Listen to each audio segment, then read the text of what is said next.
Hi, I'm David Robertson, and this is Pitching 101.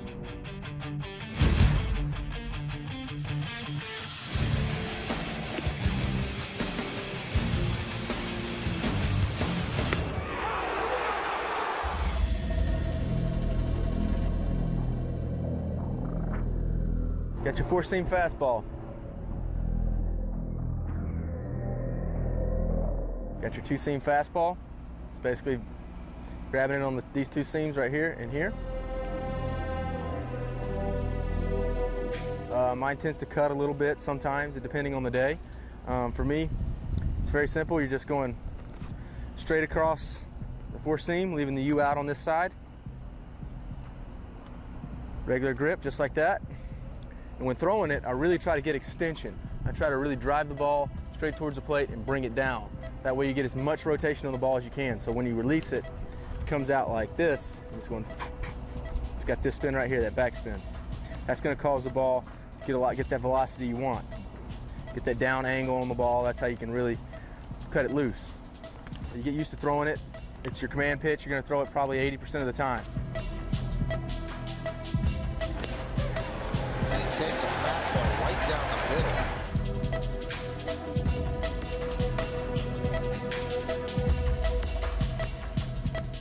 Your circle changeup, four-seam grip. Very simple. For me, throwing a changeup, it's all everything I throw comes off extension of really getting out this way, extending towards the plate so that I get that maximum pull down and use every ounce of energy that I've got to be able to pull the baseball down. So throwing a changeup is no different than throwing a fastball. You want to make it look exactly like your curveball and your fastball coming out of your hand. I throw a four-seam grip, a four-seam circle changeup. It's a lot of guys can throw them this way, two-seam, like this. I mean, I've seen crazy grips. I've seen them all over the place. But this one is just the one that I feel the best with right now. Could change at any time. Same thing. You're going to be behind the ball.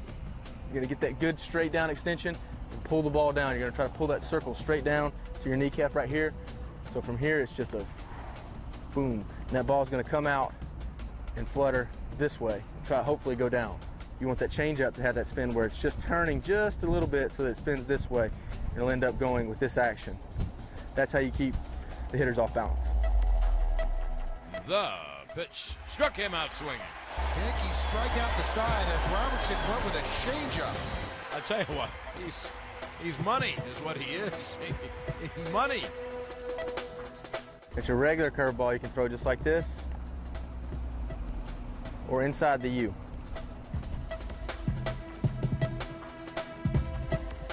Also your slider. Some people throw it from here. Some out on the side like this. Others will throw it just like this. Inside the U, just like a curveball. It's a downward angle. It's your spike curveball. See what I throw?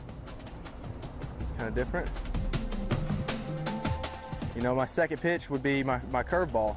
I throw a spike curveball just like this. I finger on the outside of the seam. I guess you'd call it the birdie finger on the seam in here on the U. Thumb on the other seam. Ring finger on the other seam. So I'm not really missing any seam at all on the ball. I'm really trying to get as much grip on the ball as I can because I'm throwing this pitch very hard and it's going to need a lot of spin in order to make it break. So for me, it's the same thing as throwing a fastball. That's the key to throwing breaking pitches. Is you really want to have that good extension and that snap down. You want to get to here and you want to extend it and pull it down. So it's just from here, it's a pull down.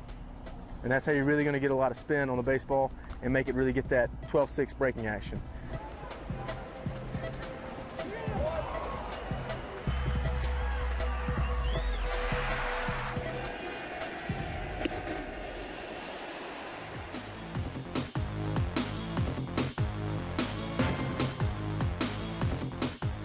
I don't usually throw out of the windup. It's been a few years since I've done it, but back when I did, this was pretty much my setup. I like to have my left foot forward, right foot on the right side of the rubber, so it makes it very easy for me to just a slight step forward. So it's here, place, and then it's up and down the chute.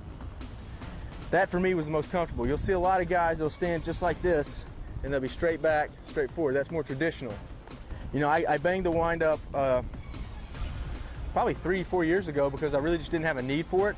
Majority of the times I'm pitching, it's either one inning or with runners on base, so I'm going to make my most quality pitches, my best pitches out of the stretch and the pitches that I really need. So for me, I just try to be very simple and basic with it. It's just, you know, I keep the ball in my hand so that I can't drop it at any time. From there, I'm just coming set into a comfortable position, which feels comfortable for me, which is right here. And from there, you know, I've got my hands right in the center of my chest, shoulders slightly turned, and I'm trying to just get a good balance point so that I can sit here and hold with the runner on base. I can also, you know, check, I can do whatever. I can see what's going on in the field. I have a second, and it's just a quick load and right down the chute.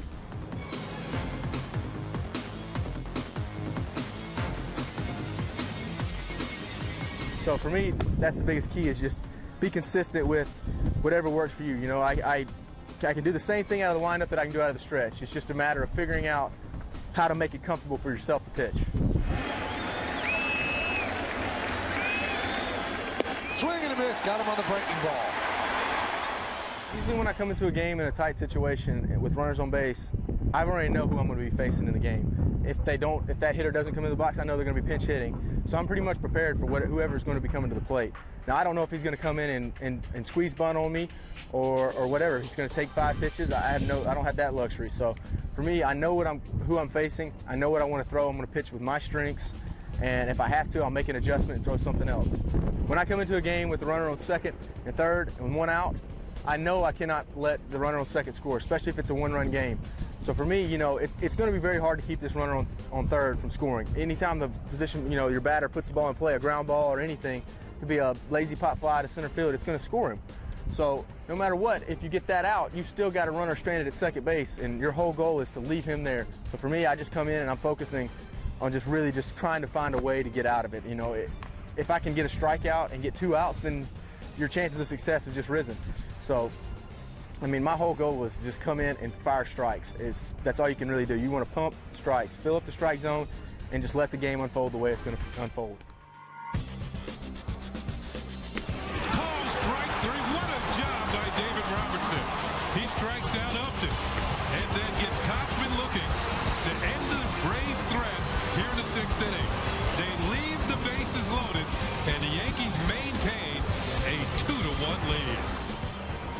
One of the big things about pitching the 8th inning is you do have a little bit of a net to fall back on, especially when you have number 42, Mariano Rivera, behind you. If I come into a game and I just can't find the strike zone and I can manage to get 2 outs and, you know, leave a runner on base and throw in a lot of pitches, I know that I have a little bit of a fallback net that Mo's there, that he can come in and he can make that quality pitch and get that out just like this. I mean, he's done it for years. He's unbelievable. But, you know, the biggest key about me coming in is I know that if I can just power through it and find a way to get my 3 outs, that you got the greatest closer of all time right behind you, and he's not going to let that game slip away. It'll be a 1-1 to Harris. The pitch swung on. He's going to get out of it. A pop fly to center. Gardner is there. Gardner makes a catch. The Yankees get out of bases loaded. No one out in the 11th. And the Twins once again have all the opportunities and can't get the run in. Since the 2009 ALDS game, you know, when I managed to escape that bases loaded jam, it's just, you know, my confidence has risen from there. You know, I have that feeling that when I come into those situations that I am able to get out of them.